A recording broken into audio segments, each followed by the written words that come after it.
Welcome to iDream media. Acidity చాలా మందిని ఇబ్బంది పెడుతూ ఉంటుంది. అసలు ఎందుకు ఈ సమస్య వస్తుంది? సో యాసిడిటీ అసలు లక్షణాలు ఏంటి, మరి రాకుండా జాగ్రత్తలు ఏంటి, వస్తే హెర్బల్ మెడిసిన్ వైద్య విధానం ద్వారా ఎలా తగ్గించుకోవచ్చు, వివరాలు తెలుసుకుందాం. ఈరోజు మనతో పాటు ఉన్నారు ప్రముఖ alternative medicine specialist doctor Swathi గారు. మేడం నమస్తే అండి. నమస్తే లక్ష్మి గారు. జనరల్గానే చూస్తే అందరూ కూడా ఈ యాంటాసిడ్స్ ఇలాంటివి వాడుతూ సప్రెస్ చేయడమే కానీ దీనికి పూర్తి స్థాయిలో సొల్యూషన్ లేదే అనుకుంటున్నారు. కడుపులో మంట, యాసిడిటీ మనం జనరల్ గా మాట్లాడితే ఎందుకు యాసిడిటీ సమస్య ఇంతలా పెరిగిపోయింది? ఈ హెర్బల్ మెడిసిన్ ద్వారా ఎలా తగ్గించవచ్చు దాన్ని? ప్రాబ్లం ఏమైపోయిందంటే సమస్య వచ్చినప్పుడే మనం బాధపడడం ఎక్కువ అయిపోతుంది, లేదా దానికోసం రూట్స్ నెతుకుంటూ ఉంటారు. ఏం చేయాలి, ఎలాగ వెళ్ళాలి అండ్ సమస్య వచ్చే వరకు దాన్ని నెగ్లెక్ట్ చేసేస్తాం. వచ్చిన తర్వాత మనకి ఎలా కావాలంటే రిజల్ట్స్ ఇమీడియట్గా ఏదో ఒకటి దొరకాలి, వెంటనే ఈ ప్రాబ్లం సాల్వ్ అయిపోవాలి అని. సో అలాగే ఏది సాధ్యం లేదండి. అది ఏ హెల్త్ ఇష్యూ అయినా కూడా. దాంట్లో యాసిడిటీ అనేది ఇప్పుడు మీరు ఇంట్లో 5-10 మంది ఉన్నారనుకోండి, మినిమం 50% ఇంట్లో 5 ఉంటే 3 కన్నా యాసిడిటీ ఇష్యూస్ ఉంటున్నాయి. అసలు యాసిడిటీని ఎలా చూడాలనేది కూడా చాలా వరకు తెలియదు. ఒకసారి యాసిడిటీనే ఇంకేదో అనారోగ్యం ఉంది అనుకుని వరి అయిపోతారు. యాసిడిటీలో కూడా చెస్ట్ పెయిన్ వస్తుంది. సో వాళ్ళు ఎలాగనుకుంటారంటే హార్ట్ ఇష్యూ ఏమో అని కూడా వరి అయ్యే ఛాన్సెస్ ఎక్కువ ఉంటుంది. కానీ చాలామందికి తెలియదు క్రానిక్ యాసిడిటీ అనేది సమ్ టైమ్స్ హార్ట్ అటాక్కి, హార్ట్ రిలేటెడ్ ఇష్యూస్కి కూడా ఒక కారణంగా మారిపోతుంది. అసలు యాసిడిటీ అనేది ఎలాగ తెలుసుకోవాలి అనేది కొంచెం మనం దాని గురించి మాట్లాడదాం. ఎలాగంటే చాలామందికి బర్పింగ్ వస్తూ ఉంటుంది, బాగా తేపులు వస్తూ ఉంటాయి.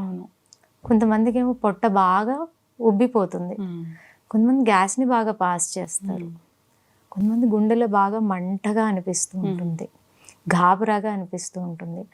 అండ్ ఒక పించ్డ్ పెయిన్ మన చెస్ట్ ఏరియా అంతా పాస్ అవుతున్నట్టుగా అనిపిస్తుంటుంది. కొంతమందికి యాసిడిక్ లెవెల్స్ పెరగంగానే హెడేక్ వస్తుంది, తల పట్టేసినట్టు ఉంటుంది. ఇలాగ రకరకాల సిమ్టమ్స్. ఇది చెప్పడానికి ఒక యాసిడిటీయే, కానీ ఎన్ని ప్రాబ్లమ్స్ చూడండి తెలవకుండానే. కానీ ఇవన్నీ కామన్, అందరికీ ఒకేలాగా ఉండవు, మారుతూ ఉంటుంది. కొంతమందికి మార్నింగ్ టైంలో ఎక్కువ యాసిడ్ రిఫ్లెక్సెస్ ఉంటాయి, కొంతమందికి మధ్యాహ్నం, కొంతమందికి పడుకునేటప్పుడు చాలా ఇబ్బంది పడుతూ ఉంటారు. సో ఎందుకంటే వాళ్ళ బాడీలో ఏదైతే ఫంక్షనింగ్ జరుగుతుందో, ఏదైతే ఇబ్బంది అనేది ఏర్పడి ఉంటుందో ప్రతి ఒక్కరికి వేరువేరుగా ఉంటుంది. సో మనకి ఆ రూట్ అనేది మనం తెలుసుకోవాలి, చాలా ఇంపార్టెంట్. అప్పుడే దీనికి ఒక సొల్యూషన్ అనేది వస్తుంది. సో ఇవన్నీ సిమ్టమ్స్. సో గ్యాస్ట్రిక్ సిమ్టమ్స్ని పక్కన పెడితే అసలు గ్యాస్ట్రిక్ ఎందుకు వస్తుంది అనేది కూడా చాలా ముఖ్యం. అంటే ఇంతకు ముందు లేదు. సో నాకు ఇప్పుడు ఈ మధ్య కాలంలో నెల నుంచో, 2 నెలల నుంచో, 3 నెలల నుంచో, లేకపోతే 2-3 ఏళ్ల నుంచో కూడా ఈ ప్రాబ్లం నుంచి సఫర్ అయ్యే వాళ్ళు ఉంటారు. సో వాళ్ళు గమనించుకోవాల్సినటువంటి సిమ్టమ్స్ ఇవి. ఇప్పుడు నేను ఏదైతే సిమ్టమ్స్ని చెప్తున్నానో వాళ్ళకి తెలిసిపోతుంది. ఎప్పుడైతే ఈ కన్వర్జేషన్ని వింటారో, ఓ నేను కరెక్ట్ ఇక్కడే తప్పు చేశాను అనేది. సో అప్పుడు సరిదిద్దుకోవాల్సిన తప్పు ఆ పర్టిక్యులర్ పర్సనే, అప్పుడే వాళ్ళకి ఆ రిజల్ట్ వస్తుంది. దీనికి ఎలాగంటే చాలా మంది చూడండి, ఫస్ట్ రీజన్ ఏంటంటే బాగా స్పైసీ ఫుడ్ తింటూ ఉంటారు. మనకి చాలా రుచులు, మనం తీసుకునే ఆహారంలో 6 రుచులు ఉన్నాయి, కానీ దాంట్లో ఎక్కువ స్పైసీగా తింటారు, కారం కారంగా తింటూ ఉంటారు. వాళ్ళకి అసిడిటీ వచ్చేటటువంటి అవకాశం ఎక్కువ ఉంటుంది. సెకండ్ థింగ్, స్ట్రెస్ బాగా తీసుకుంటూ ఉంటారు. చిన్న చిన్న విషయానికి బెంగపడిపోవడం, ఏడవడం, కోపగించుకోవడం, చికాకు పడడం, ఇవన్నీ ఎప్పుడైతే కంటిన్యూస్గా ఉంటాయో అలాంటి వాళ్ళకి కూడా అసిడిటీ వచ్చే ఛాన్స్ ఉంటుంది. అట్లా ఉంటుందా? అంటే ఇది సైకలాజికల్ ఎమోషన్కి మన ఫిజికల్గా ఏదైతే ఫంక్షనింగ్ ఉంటుందో దానికి రెండిట్లకి చాలా డీప్ రిలేషన్ ఉంటుంది. సో వాళ్ళకి వచ్చే ఛాన్సెస్ ఎక్కువగా ఉంటాయి. అంటే మనం ఫుడ్ తింటేనే అలా వస్తుందేమో అనుకుంటాం, అలాగేముండదు. ఎమోషన్ కూడా ఒక రీజన్. అండ్ కొన్ని మెడికేషన్స్, కొన్ని హెల్త్ ఇష్యూస్ ఉంటాయి, దానివల్ల కొన్ని మెడిసిన్స్ని తీసుకుంటూ ఉంటారు. వాళ్ళకి కూడా కంపల్సరీ దాని సైడ్ ఎఫెక్ట్స్ అసిడిటీ వచ్చే అవకాశం ఎక్కువగా ఉంటుంది. డయాబెటీస్ తీసుకోండి మీరు, వాళ్ళకి ఎక్కువగా ఉంటుంది. అలాగే అరుగుదల సమస్య ఉన్న వాళ్ళందరికీ కూడా ఏదైతే తీసుకుంటారో మెడిసిన్స్, దాని సైడ్ ఎఫెక్ట్స్ ఉంటాయి. సో ఇదొక రీజన్. అలాగే చాలామందికి అలవాటు పొద్దున్నే లేవగానే ఖాళీ పొట్టతో కాఫీ టీ తాగుతూ ఉంటారు. ఫస్ట్ ఎంటీ స్టమక్లో వాళ్ళకి ఎక్కువ అవకాశం ఉంటుంది. అలాగే ఒక మార్నింగ్ ఎంటీ స్టమకే కాదు, చాలామంది ఒక అలవాటు, ఇప్పుడు హ్యాబిట్ డ్రింకింగ్ స్మోకింగ్ ఎలాగో కాఫీ టీ కూడా అలాగే హ్యాబిట్ అయిపోయింది అందరికీ. కొంతమంది మార్నింగ్ నుంచి ఈవినింగ్ లోపల 6 to 8 to 10 times కూడా కాఫీ టీ తీసుకునే వాళ్ళు ఉన్నారు. ఇవన్నీ మన గ్యాస్ట్రిక్ లెవెల్స్ని చాలా ఇబ్బంది పెడుతుంది. ఇంకొకటి చాలా ఇంపార్టెంట్ పాయింట్, ఫాస్టింగ్. చాలా మంది ఫాస్టింగ్ ఎందుకు చేస్తారు చెప్పండి? ఏదో మంచి జరుగుతుంది, డీటాక్స్ అవుతుంది, ఫాస్టింగ్ ఉంటే అసలు మనకి ఏ జబ్బులు రావు అని చేస్తారు కదా. ఫాస్టింగ్ చేయడానికి కూడా ఒక రూల్స్ అండ్ రెగ్యులేషన్స్ ఉన్నాయి. అది మనం ఎప్పుడైనా ఇంకొక వీడియోలో మాట్లాడుకుందాం. అయితే మార్నింగ్ బ్రేక్ఫాస్ట్ స్కిప్ చేసేస్తారు కొంతమంది, లేదా కొంతమంది ఆఫ్టర్నూన్ స్కిప్ చేసేస్తారు. చాలామంది ఇప్పుడు ఏం చేస్తున్నారు, మార్నింగ్ హెల్దీగా ఉండాలని ఏదో ఒక ప్రోటీన్ తీసేసుకుంటారు, మళ్ళీ ఈవినింగ్ 6-7 వరకు ఫుడ్ అనేది ఏది తీసుకోరు. ఇవన్నీ కూడా మన గ్యాస్ట్రిక్ లెవెల్ని ట్రిగర్ చేస్తాయి. సో వీటిలో చాలా జాగ్రత్తగా ఉండాలి మనము. సో ఎప్పుడైతే ఇలాంటి పద్ధతులు ఆల్రెడీ గ్యాస్ట్రిక్ లేని వాళ్ళకి ఇవన్నీ చేయడం వల్ల వస్తుంది, లేదు ఆల్రెడీ మాకు గ్యాస్ట్రిక్ ప్రాబ్లమ్స్ ఉన్నాయి అనేవాళ్ళు, ఇప్పుడు నేను చెప్పిన ఏదైతే వాళ్ళు అంటే బేసిక్గా వాళ్ళు ప్రాక్టీస్లో ఉందో అటువంటి వాళ్ళు ఇవన్నీ జాగ్రత్త పడాలి. అప్పుడే దీనికి ఒక సొల్యూషన్ వస్తుంది. ఇంకొకటి ఏమైపోతుందంటే, ఈ గ్యాస్ట్రిక్ని ఎప్పుడైతే నెగ్లెక్ట్ చేస్తారో it will lead to some chronic other health ailments. So first మనం దీని నుంచి బయటపడడానికి ఏం చేయాలి? So they have to change their habits, proper ఫుడ్ని తీసుకోవడం అలవాటు చేసుకోవాలి. అన్ని రకాల షడ్రుచుల్ని మనము పర్సంటేజ్ ఎంత తీసుకోవాలో అలాగుండి అన్నీ తీసుకోవడానికి ప్రయత్నించాలి. సో ఇది చేయాలి. అలాగే ఈ ప్రాబ్లం ఉన్నవాళ్ళు కొన్ని బ్రీదింగ్ ఎక్సర్సైజెస్ చాలా చాలా హెల్ప్ చేస్తాయి. బేసిక్గా సడన్గా గ్యాస్ట్రిక్ లెవెల్స్ పెరిగిపోయింది అని అనుకోండి, అప్పుడు ఒక బ్రీదింగ్ ఎక్సర్సైజ్ చాలా హెల్ప్ అవుతుంది. జస్ట్ చెప్తాను, దీన్ని ప్రాణాయామాల్లో కూడా వాళ్ళు ప్రాక్టీస్ చేస్తూ ఉంటారు. But it is very simple, మనం కూర్చున్న చోటే ప్రాక్టీస్ చేయొచ్చు. సో మంచిగా డీప్ బ్రీత్ని నోటి ద్వారా టంగ్ని ట్విస్ట్ చేసి తీసుకోవాలి, ముక్కు ద్వారా. జస్ట్ వన్స్ నేను చూపిస్తా.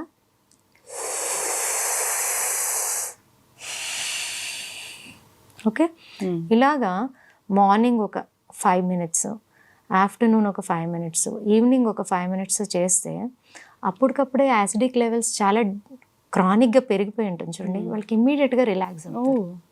సచ్ ఎ వండర్ఫుల్ టెక్నిక్, ఇది వాడాలి. అండ్ ఈ ప్రాబ్లం ఉన్న వాళ్ళు ఏం చేయాలి అంటే, time to time first food, sleep, అన్నీ అనారోగ్యాలకి ఇది వర్తిస్తుంది. And water minimum 8 to 8 glasses of water నుంచి ఒక 3 liters వాటర్ అనేది మనం రెగ్యులర్గా తీసుకోవడానికి ప్రయత్నించాలి. అప్పుడు ఇలాంటి ఇబ్బందులు అనేది అస్సలు రాదు. అండ్ చాలా బెస్ట్ రెమెడీ చెప్తాను దీనికి. మనకి అల్లం ఉంది, మనకి ఈజీగా అవైలబుల్. సో డైలీ అల్లంని చిన్న ముక్కలుగా చేసేసి కొంచెం లెమన్ అండ్ సాల్ట్ వేసి డైలీ 1 to 2 spoons, చిన్న ముక్కలు కదా ఒక ఇంత, ఓకే.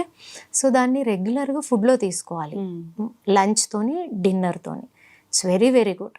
అండ్ అలాగే గ్యాస్ట్రిక్ మీకు క్రానిక్ అవనివ్వండి, అక్యూట్ అంటే ఇప్పుడిప్పుడే స్టార్ట్ అయింది, క్రానిక్ అంటే చాలా ఏళ్ల నుంచి ఉంది, వీళ్ళిద్దరికి చాలా హెల్ప్ అయ్యే హోమ్ రెమెడీ ఏంటంటే సోంపు.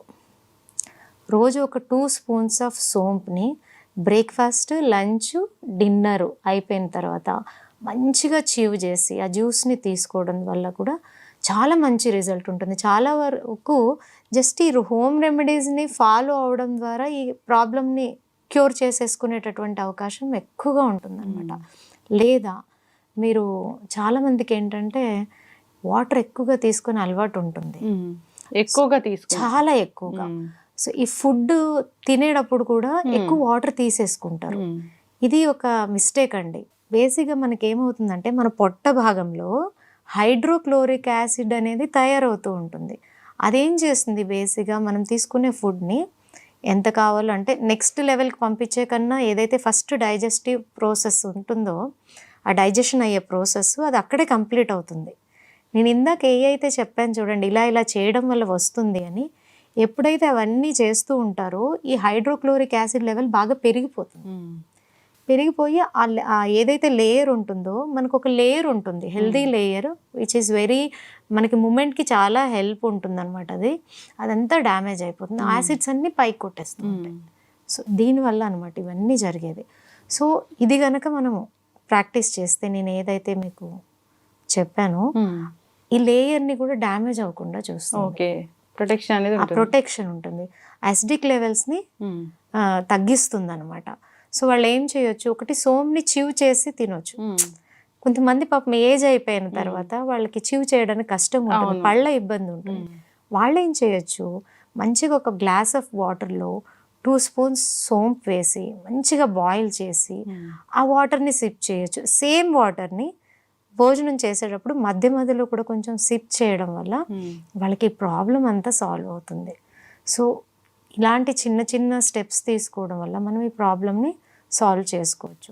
సపోజ్ నేనైతే కోరుకుంటాను, నేను చెప్పే చిన్న చిన్న హోమ్ రెమెడీస్ వాళ్ళు ప్రాక్టీస్ చేసి వాళ్ళకున్న ఇబ్బంది నుంచి బయటకు రావాలి అని. అప్పుడు కూడా వాళ్ళకి సొల్యూషన్ రాకపోతే definitely they can come and meet me in our centre, Rudra healing centre, KPHPలో ఉంది. So they can contact on this number 7416924463. Yes, ఖచ్చితంగా అండి. సో హెర్బల్ మెడిసిన్ అనేది చాలా బాగా పనిచేస్తుంది ఇలాంటి వాటికి అని చెప్తూ ఉంటారు. అవును, ఇప్పుడు ఎందుకు అని చెప్తాను. బేసిక్గా యాసిడిటీ ప్రాబ్లం ఉన్న వాళ్ళు ఏం చేస్తారు, యాసిడ్ రిఫ్లెక్సెస్ బాగా ఎక్కువైనప్పుడు యాంటాసిడ్స్ తీసేసుకుంటారు. డైజిన్ అను, ర్యాంటాక్ అను, ఓమేజ్ అను డిఫరెంట్గా తీసుకుంటారు. తీసుకున్నప్పుడు మీకు కాసేపు ఇమ్మీడియట్గా అది శాంతం అయిపోతుంది, మళ్ళీ రిపీట్ అయిపోతుంది. అంటే దానివల్ల అదర్ ప్రాబ్లమ్స్ కూడా వచ్చే అవకాశాలు ఎక్కువగా ఉంటాయి. దాని బదులు మీరు హర్బ్స్ తీసుకుంటే మీకు సైడ్ ఎఫెక్ట్స్ ఉండవు, అలాగే మీకు ఉన్న ప్రాబ్లం రూట్ మీద పనిచేస్తుంది. ఎలాంటి ఇష్యూ అయినా కూడా ఈజీగా మనం దాన్ని తగ్గించడానికి అవకాశం ఎక్కువ ఉంటుంది అన్నమాట. ఖచ్చితంగా డాక్టర్ గారు చాలా చక్కగా చెప్పారండి. సో నిజంగానే ఈ యాంటాసిడ్స్ ఇలాంటివి వాడడము లేదా రకరకాల టాబ్లెట్స్ అనేవి వాడడము అప్పటి వరకు సప్రెస్ అవుతూ ఉంటుంది అంతే. సో తగ్గినట్లే తగ్గుతుంది కానీ అది తగ్గదు పూర్తి స్థాయిలో. సో ఆబ్వియస్లీ మన లైఫ్ స్టైల్ కూడా చేంజ్ చేసుకోవాలి, మీరు అన్నట్లు ఆహార నియమాలు పాటించాలి. సో అంతేకాదు స్ట్రెస్ లేకుండా ఉండాలి. సో మనసుకి గట్టికి సంబంధం ఉందంటే ఇదేనేమో. ఖచ్చితంగా ఈ జాగ్రత్తలు తీసుకోవాలని కోరుకున్నాం. మీరు చెప్పిన చిట్కాలు అయితే చాలా బాగున్నాయి. సోంపు టీ అనేది చాలా మంది ఇష్టంగా తీసుకుంటూ ఉంటారు. ఈవెన్ మీరు గ్యాస్ట్రిక్ ఒకటే కాదండి, మీరు సోంపు టీ తాగిన వాళ్ళకి కాన్స్టిపేషన్ క్యూర్ అయిపోతుంది. హోటల్స్ కి అలా వెళ్ళినప్పుడు కూడా అక్కడ సోంపు అనేది అవునవును. సో దాని అర్థం ఇదేనేమో. ఇంతకు ముందు కూడా మన ఓల్డెన్ డేస్ లో ఫుడ్ అవ్వగానే వాళ్ళు కిళ్ళి అని తయారు చేసుకుని తినేవాళ్ళు. దాంట్లో కంపల్సరీ వాళ్ళు కొంచెం లైట్ గా న్యాచురల్స్ ఉన్నాం, ఈ సోంపు వేసుకుని కొంచెం గుల్కంద్ ఉంటుంది. గుల్కంద్ కూడా చాలా మంచిది డైజెషన్ కి. ఇవి రెండే పెట్టుకుని వాళ్ళు తినేవాళ్ళు కంటిన్యూస్ గా. ఇప్పుడు మనం ఏం చేస్తున్నాం, ఫుడ్ తినగానే we are having this Coke, Pepsi, అవునా కదా. సో అవన్నీ ఇంకా ఏం చేస్తాయి, లేయర్ ని డ్యామేజ్ చేసి ఇలాంటి ఇష్యూస్ అన్ని పెంచుతాయి. So small changes which gives you, మీకు ఒక మంచి హ్యాపీ ఆనందమైన సంతోషమైన లైఫ్ ఇస్తుంది అన్నప్పుడు మనం ఎందుకు దాన్ని జస్ట్ మార్చుకోకూడదు. తగ్గని వాటిల్లో తగ్గని ఇబ్బందుల్లో ఈ యాసిడిటీ అనేది చాలా పెద్దది. సో దాన్ని హెర్బల్ మెడిసిన్ ద్వారా తగ్గించవచ్చు 100%. యాంటీబయాటిక్స్ అంటే జనరల్ గా ఏంటి, సో ఏదైనా ఇష్యూ వచ్చినప్పుడు వాడుతూ ఉంటారు. సో దానివల్ల కాంప్లికేషన్స్ వస్తాయని అందరికీ తెలిసిందే. అయితే యాంటీబయాటిక్ జ్యూస్ అనేది ఉంది, న్యాచురల్ వేస్లో దీన్ని తయారు చేసుకోవచ్చు. దీనివల్ల చాలా రకాల అనారోగ్య సమస్యలకు చెక్ పెట్టవచ్చు. వివరాలు తెలుసుకుందాం. ఈరోజు మనతో పాటు ఉన్నారు ప్రముఖ herbal medicine specialist doctor Swathi గారు. సో యాంటీబయాటిక్ జ్యూస్ అన్నారు, అసలు ఏంటి యాంటీబయాటిక్ జ్యూస్, ఎలా తయారు చేస్తారు, దీనివల్ల కలిగే ప్రయోజనాలు అంటే ఏంటి? నా మెయిన్ వ్యూ అంటే యాజ్ ఏ డాక్టర్ అన్నప్పుడు, యాజ్ ఏ థెరపిస్ట్ అన్నప్పుడు మనల్ని ఒక దేవుడితో చూస్తారు. మనం దేవుడు అంత పెద్దవాళ్ళం వాళ్ళం కాదు, కానీ బట్ ఆ ఒక రెస్పెక్ట్ని ఇచ్చినప్పుడు మనం ఏది బెస్ట్ సొసైటీకి ఇవ్వగలమో అది ఇవ్వాలి అనే ఉద్దేశంతో నాకు నా గురువులు ఇచ్చిన నాలెడ్జ్ని నేను షేర్ చేసేది. ఎందుకు అంటే ఇప్పుడు సిటీలో మనకి అన్ని దగ్గరలోనే అవైలబిలిటీ ఉంటాయండి, డాక్టర్స్ కానీ హాస్పిటల్స్ కానీ. బట్ పల్లెటూరులో కష్టము, కొన్ని ఇబ్బందులు. ఎలాగంటే పాపం వాళ్ళు ఊరు నుంచి సిటీకి వచ్చే లోపల ప్రాణాలను కోల్పోయినటువంటి సిచ్యుయేషన్స్ మనం చూస్తాము, టెలివిజన్స్ ద్వారా వింటూ ఉంటాము, అవునా కదా. సో దాంట్లో మనం ఎంత బెస్ట్ మనం ఇవ్వగలం అనే ఉద్దేశంతో నాకు తెలిసిన నాలెడ్జ్ని అందరికీ షేర్ చేయడం జరుగుతుంది. Thank you so much. And మీరు యాంటీబయాటిక్ జ్యూస్ అని అంటున్నారు. యాంటీబయాటిక్స్ అనేది ఎలాగంటే మనకి డైలీ ఫుడ్లో ఒక ఐటమ్ లాగా అయిపోయింది. జనరల్ గా మెడికల్ షాప్కి వెళ్ళి అడగగానే ఇస్తూ ఉన్నారు కూడా. ఏదైనా దగ్గు జలుబు జ్వరాలు వస్తే ఈ కరోనా తర్వాత యాంటీబయాటిక్స్ ఇలా వాడొచ్చు అనేది మాకు చాలా నాలెడ్జ్ అయితే వచ్చేసింది. అంటే అది వాడడం వల్ల పలానా దీనికి ఇదే అని వాళ్ళకి వాళ్ళే డిసైడ్ అయ్యి వేసేసుకుంటున్నారు. నిజంగా కాంప్లికేషన్స్ అయితే చాలానే ఉన్నాయని చెప్తున్నారు. ముందు ముందు అవి పనిచేయవని కూడా డాక్టర్లు హెచ్చరిస్తూ ఉన్నారు. అవునవును. సో ఇప్పుడు మనకి పుట్టిన పిల్లల నుంచి ఆల్మోస్ట్ ఎంత ఏజ్డ్ వాళ్ళైనా సరే చిన్న ఇష్యూ రాగానే ఫస్ట్ మనము యాంటీబయాటిక్స్ని తీసుకుంటున్నాం. సో అదేమవుతుందంటే ఇప్పుడు వాడేటటువంటి ఫస్ట్ ఈవేళ మీకు ఏదో అనారోగ్యం వచ్చింది ఎవరికైనా సరే, సో ఈవేళ ఒక డోస్ ఇస్తారండి యాంటీబయాటిక్స్, 5 డేస్కో 8 డేస్కో అని ఇస్తారు. మళ్ళీ మీకు 1 మంత్కి 2 మంత్స్కి మళ్ళీ హెల్త్ ఇష్యూ వచ్చింది అనుకోండి, మళ్ళీ దాన్ని చేంజ్ చేస్తారు. చూడండి, మీకు ఇచ్చిన డోస్ మారిపోతుంది, డోస్ని పెంచేస్తారు లేదా కాంబినేషన్ మార్చేస్తారు. ఎందుకంటే ఒకసారి అది తీసుకున్న తర్వాత దాని ఎఫెక్ట్ అనేది తగ్గుతూ వస్తుందంట. ఇది మనకి రీసెర్చ్ వీళ్ళు చెప్పడం ద్వారానే ఇవన్నీ విషయాలు తెలుస్తున్నాయి. సో అలాగున్నప్పుడు మరి ఇలా కంటిన్యూస్ ఇబ్బందులు వస్తూ మనం కంటిన్యూస్గా అది తీసుకుని ఇమ్యూనిటీని కోల్పోతూ ఉంటే సో ఒక రకంగా నరకమే కదండి, చెప్పలేని ఒక పరిస్థితిని ఫేస్ చేస్తున్నట్టే. సో దానికి నేను మీకు ఒక మంచి యాంటీబయాటిక్ జ్యూస్ని ఇంట్లోనే ఎలా ప్రిపేర్ చేసుకోవచ్చు అనేది చెప్తాను. ఆబ్వియస్లీ అందరం వెయిట్ చేస్తున్నాం. సో ఫస్ట్ థింగ్, ఇది ఎన్ని రకాలుగా ఉపయోగపడుతుంది, ఎవరెవరికి ఉపయోగపడుతుంది? ఫస్ట్ థింగ్ అండి, ఇప్పుడు మనకి సీజన్స్ మారుతున్నాయి. చలికాలం అని, వర్షాకాలం అని, ఎండాకాలం అని. ప్రతి సీజన్లో కూడా చిన్నపిల్లలకి హెల్త్ ఇష్యూస్ వస్తాయి. కోల్డ్ అని, కాఫ్ అని, డయేరియా అని, ఫీవర్ అని, ఇలాగ అన్ని రకాలుగా వాళ్ళు ఇబ్బంది పడుతూ ఉంటున్నారు. సో ఇలాంటప్పుడు మనకి యాంటీబయాటిక్స్ ఎక్కువగా వాడతారు. కానీ నేను చెప్పే ఈ యాంటీబయాటిక్ని సీజన్ మారుతూ ఉందనుకోండి, జస్ట్ ఒక 1 వీక్ 10 డేస్ ముందు దీన్ని తయారు చేసి ఆ 10 డేస్ వాళ్ళకి ఇస్తే మంచి ఇమ్యూనిటీ, గమ్ముని సీజనల్ ఎఫెక్ట్స్ వాళ్ళకి రావు. అది ఒకటి. అండ్ పిల్లలకి చిన్న ఏజ్లో పేరెంట్స్కి ఉండే బెంగ ఏముంటుందంటే వీళ్ళు సరిగా ఫుడ్ తీసుకోవట్లేదు, అరుగుదల లేదు, అలాగే వీళ్ళు స్ట్రెంగ్త్ అనేది ఎక్కువగా కనిపించట్లేదు పిల్లల్లో అనేటటువంటి వారికి కూడా ఇది చాలా చాలా మంచిది. అండ్ నెక్స్ట్ థింగ్, పేరెంట్స్కి చిన్న పిల్లలు ఉన్నప్పుడు ఎక్కువగా ఏమి వాళ్ళు కన్సర్న్ ఉంటుంది అంటే నా పిల్లలు మంచి హైట్ రావాలి, దానికోసం చాలా కష్టపడుతూ ఉంటారు, ఏమేమో వాడుతూ ఉంటారు, ఏమేమో ఇస్తూ ఉంటారు. ఏది ఎలా పనిచేసినా పని చేయకపోయినా నేను ఇప్పుడు చెప్పే రెమెడీ ది బెస్ట్ పనిచేస్తుంది. మంచి హైట్ని గెయిన్ చేస్తారు. అది కూడా ఎప్పుడైతే హైట్ గెయిన్ చేసే ఏజ్ ఉంటుందో అప్ టు 18 ఇయర్స్ ఏదైతే ఉంటుందో అప్పటి వరకు ఇది ఇస్తే చాలా చాలా హెల్ప్ చేస్తుంది. అండ్ చాలామందికి ఇప్పుడు కన్సర్న్ మీరు అంటే హై స్కూల్ పిల్లల నుంచి కూడా ఇప్పుడు ఇవన్నీ తెలవకుండానే వాళ్ళ పిల్లలు వీటికి అంతా ఇంట్రెస్ట్ చూపిస్తున్నారు. స్కిన్ బాగా ఉండాలి, స్కిన్ గ్లో రావాలి, ఈ పింపుల్స్ అవి ఉండొద్దు, ఏమి అంటే రకరకాల స్కిన్ ఇష్యూస్ ఉంటాయి కదా, మంచిగా అనిపించాలి. సో ఈ స్కిన్ డిజార్డర్స్ ఉండొద్దు, స్కిన్లో ఇచ్చింగ్ కూడా చాలా మంది సఫర్ అవుతూ ఉంటారు. సో రకరకాలు ఉంటాయి కదా, దానికి కూడా ఇది మంచిది. అలాగే ఆకలిని పెంచుతుంది, డైజెషన్ ఇష్యూస్ ఉండవు, కాన్స్టిపేషన్కి మంచిది, అలాగే కాన్సన్ట్రేషన్ మెమరీకి కూడా మంచిది, ఐసైట్కి అయితే ఇది చాలా చాలా బాగా పనిచేస్తుంది. అండ్ ఎక్కువ మందికి మనం మొన్న కూడా మాట్లాడుకున్నాం నీ పెయిన్, జాయింట్ ఇష్యూస్ గురించి. జాయింట్స్ని స్ట్రెంగ్తెన్ చేయడానికి, హెల్దీగా ఉంచడానికి కార్టిలేజ్ని కానీ, లిగమెంట్స్ని కానీ, సైనోవిల్ ఫ్లూయిడ్స్ని కానీ హెల్దీగా ఉంచడానికి కూడా ఈ యాంటీబయాటిక్ జ్యూస్ చాలా చాలా హెల్ప్ చేస్తుంది.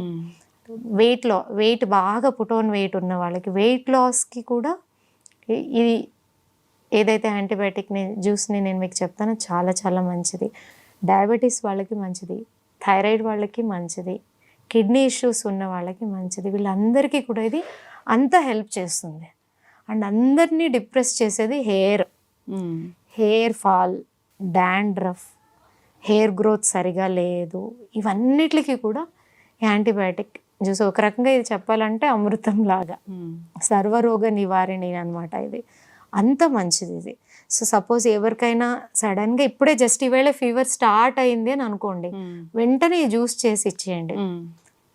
అప్పుడే స్టార్ట్ అయితే తప్పకుండా ఫీవర్ దిగిపోతుంది. ప్రిపేర్ చేసుకోవడం కూడా చాలా చాలా ఈజీ. దీనికి ఏం చేయాలంటే ఒక గ్లాస్ ఆఫ్ వాటర్లో అదే చిన్న పిల్లలు అనుకోండి హాఫ్ గ్లాస్ తీసుకోండి, పెద్దవాళ్ళు అయితే 1 glass full glass of water. చిన్న పిల్లలకి 1 స్పూన్ ఆఫ్ ఫ్లాక్స్ సీడ్, పెద్దవాళ్ళకి 4 spoons of flax seed 1 time తీసుకుంటే సరిపోతుంది. దీన్ని బాయిల్ చేయాలి. ఎలాగ బాయిల్ చేయాలి అంటే దీంట్లో ఒక ప్రాబ్లం ఉంది. ఎక్కువ బాయిల్ చేయడానికి వదిలేసారు అనుకోండి ఇది స్ట్రాంగ్ గమ్ అయిపోతుంది, అప్పుడు వరకు వదలకూడదు. దీన్ని బాయిల్ చేసేటప్పుడు మనం చెక్ చేసుకుంటూ ఉంటే ఆ వాటర్ని టచ్ చేసినప్పుడు మనకి నార్మల్ వాటర్కి ఆ టెక్స్చర్ మారినప్పుడు మనం దాన్ని టచ్ చేసినప్పుడు తెలిసిపోతుంది కదా. సో అలా కొంచెం గమ్మిగా అవ్వాలి వాటర్. అది అలా గమ్మిగా తయారైనప్పుడు కొంచెం జిగురు రాగానే వెంటనే ఫిల్టర్ చేసేయాలి, లేకపోతే ఫిల్టర్ అవ్వదు అస్సలు అవ్వదు. సో ఫిల్టర్ చేసి మొత్తం చల్లగా అయిపోవాలి. అది చల్లగా అయిపోయిన తర్వాత దాంట్లో కొంచెం లెమన్ అలాగే హనీ మీ టేస్ట్కి తగ్గట్టు దాన్ని యాడ్ చేసేసుకొని దాన్ని తీసుకోవడమే. This is the antibiotic juice. మనం తీసుకునే యాంటీబయాటిక్స్ కన్నా 1,00,000 రెట్లు పవర్ఫుల్గా పనిచేస్తుంది. మన బాడీలో యాంటీబాడీస్ని బాగా పెంచుతుంది, ఇమ్యూనిటీ లెవెల్ని బాగా పెంచుతుంది. సో అద్భుతమైనది ఇది. సో తప్పకుండా ఎవరైతే ఇబ్బందులు ఉన్నాయో వాళ్ళు దీన్ని ప్రిపేర్ చేసి తీసుకున్నప్పుడు ఈ వీడియో ఎలాగో సర్క్యులేట్ అవుతూ ఉంటుంది కదా, వాళ్ళే తప్పకుండా మెసేజ్ చేస్తారు. అంటే రెగ్యులర్గా తీసుకోవాలి. రెగ్యులర్గా తీసుకోవడం వల్ల కూడా ఏ ప్రాబ్లం లేదు. మీకు ఇప్పుడు ఏ అనారోగ్యము లేదు అనుకోండి, మీరు తీసుకుంటూ ఉన్నారనుకోండి, ఆ తీసుకోవడం వల్ల ఏమవుతుంది, చాలా మందికి సీజనల్ చేంజ్ రాగానే ఎవరికి ఇబ్బంది ఉంటుందో వాళ్ళకి ఆ ప్రాబ్లం తగ్గిపోతుంది. పర్టికులర్గా బ్యాక్ పెయిన్కి ఇది చాలా రామబాణం. బ్యాక్ పెయిన్లో చాలా రకాలు అప్పర్, మిడిల్, లోవర్ ఉంటుంది, అన్నిటికీ ఇది చాలా మంచిది. సో దీన్ని రెగ్యులర్గా తీసుకోవడం వల్ల ఇన్ని ప్రాబ్లమ్స్ని అవాయిడ్ చేయొచ్చు. నాకు జాయింట్స్ ఇష్యూస్ వద్దు అని మీరు డిసైడ్ అయిన వాళ్ళు కంపల్సరీ పొద్దున్నే ఖాళీ పొట్టుతో టీ కాఫీలు తాగకుండా ఇది కనుక తాగితే ఏ ఇష్యూస్ వాళ్ళ దగ్గర. క్వాంటిటీ అనేది చాలా ఇష్యూ అవుతుందండి, ఎంత క్వాంటిటీ తీసుకోవాలనేది. నేను ఇందాక చెప్పినట్టుగా ఒక half glass of water, 1 spoon flax seeds కిడ్స్కి 1 ఇయర్ నుంచి మీరు పెద్దవాళ్ళకి అంటే అప్ టు 15-18 ఇయర్స్ వరకు, ఇంకా మిగిలిన వాళ్ళందరూ కూడా 4 స్పూన్స్ వరకు తీసుకోవచ్చు. లేదా మీకు ఒకేసారి కాదు అంటే 2 టైమ్స్ ప్రిపేర్ చేసుకోండి. Morning 2 spoon, evening 2 spoon. And మీ ఇంటికి గెస్ట్ వచ్చారనుకో ఇదే మంచిగా చేసి సర్వ్ చేయండి, వాళ్ళకి హెల్త్ ఇచ్చిన వాళ్ళం అవుతాం కదా. ఖచ్చితంగా అండి, చాలా చక్కగా చెప్పారు. సో హెర్బ్స్ అనేవి బాగా పనిచేస్తాయి మనకి, అన్ని రకాల అనారోగ్య సమస్యలకు చెక్ పెడతాయి. అయితే మనకి ఏవి దేంట్లో మెడిసినల్ వాల్యూస్ ఉన్నాయో ఎలా వాడుకోవాలో, ఏ జబ్బుకి ఎలా వాడుకోవాలో తెలియదు. సో మీలాంటి హెర్బల్ మెడిసిన్ వైద్యుల్ని సంప్రదిస్తే కనుక ఖచ్చితంగా దాని గురించి సరైన అవగాహన వస్తుంది, సరైన సొల్యూషన్ కూడా లభిస్తుంది.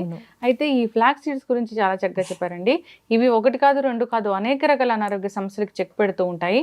సో చాలా చక్కటి ఇన్ఫర్మేషన్ అండి. నిజంగానే యాంటీబయాటిక్ జ్యూస్ అని దీనికి ఒక పేరు పెట్టారు. సో ఎందుకంటే ఇది తగ్గించిన జబ్బు అంటే లేదు. సో క్వాంటిటీ కూడా మీరు చాలా చక్కగా చెప్పారు, ఆ విధంగా తయారు చేసి తీసుకోవాలని కోరుకుందాం.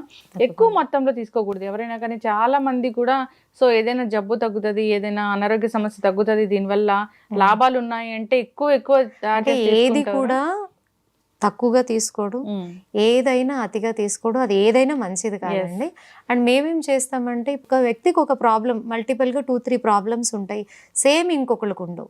సో అందుకని ఇండివిజువల్గా మేము వాళ్ళ ఏదైతే హిస్టరీ ఉందో అదంతా తీసుకుని వాళ్ళకి ఏ హర్బ్ ప్రిపేర్ చేయాలి, ఎటువంటి అంటే నాడిని కూడా చూడడం జరుగుతుంది కాబట్టి మాకు కరెక్ట్గా తెలుస్తుంది వాళ్ళకి ఏమి ఇస్తే త్వరగా రికవర్ అవుతారు అనేది. సో దాన్ని బట్టి ట్రీట్మెంట్ చేయడం జరుగుతుంది. So anybody who is interested they can come to our Rudra healing centre at KPHP and contact number is 7416924463. ఖచ్చితంగా అండి, చాలా చక్కటి ఇన్ఫర్మేషన్ అండి. ధన్యవాదాలు. థ్యాంక్ యూ లక్ష్మి గారు. One life lesson what medicine has taught you. Whatever you can do without expecting. But I really believe మన positive attitude ఉంటేనే మనం ఏదైనా సాధించగలం. గట్ని మనం కరెక్ట్గా డీల్ చేసినట్లయితే అది మనకి పాజిటివ్ హార్మోన్స్ని రిలీజ్ చేస్తుంది. షుగర్ వచ్చిన వాళ్ళ పరిస్థితి ఏంటి? పొట్ట దగ్గర పెరిగితే దాన్ని ఆండ్రాయిడ్ అంటారు, ఆండ్రాయిడ్ ఫోన్ కదా. అసలు థాట్స్ ఎందుకు వస్తాయి? బ్రెయిన్ డెడ్ అంటే దానికి ప్రపంచం అంతా కూడా కొన్ని నిర్దిష్టమైనటువంటి లక్షణాలు. మానసికంగా ధైర్యంగా ఉంటే క్యాన్సర్ జయించవచ్చు. You are a doctor for a cause sir, అంతే. వాళ్ళకి వచ్చిన ఆదాయం కాకుండా ఫ్రీ సర్వీస్ ఎంతమందికో చేస్తారు. And for more videos, please subscribe to iDream. Please subscribe to iDream. Please subscribe iDream. And please subscribe to iDream. For more videos, subscribe to iDream. Please like, share and subscribe to the channel. Congratulations, iDream. Subscribe to iDream. Subscribe to iDream. So subscribe to iDream Media. iDream కి iDream team అందరికి huge congratulations. Please subscribe iDream media. Please subscribe to iDream. Subscribe iDream. Please subscribe to iDream. iDream అంటే నా కళల channel subscribe చేసుకున్న నోరు తిరుగుతలేదు. మీరైతే గంట గుర్తు కొట్టండి. For more such videos, please subscribe to iDream. Subscribe to iDream. Please subscribe to iDream. Please subscribe iDream Media. Please do subscribe to iDream. Please subscribe to iDream Media. For best entertainment and information please subscribe iDream. And don't forget to subscribe to iDream.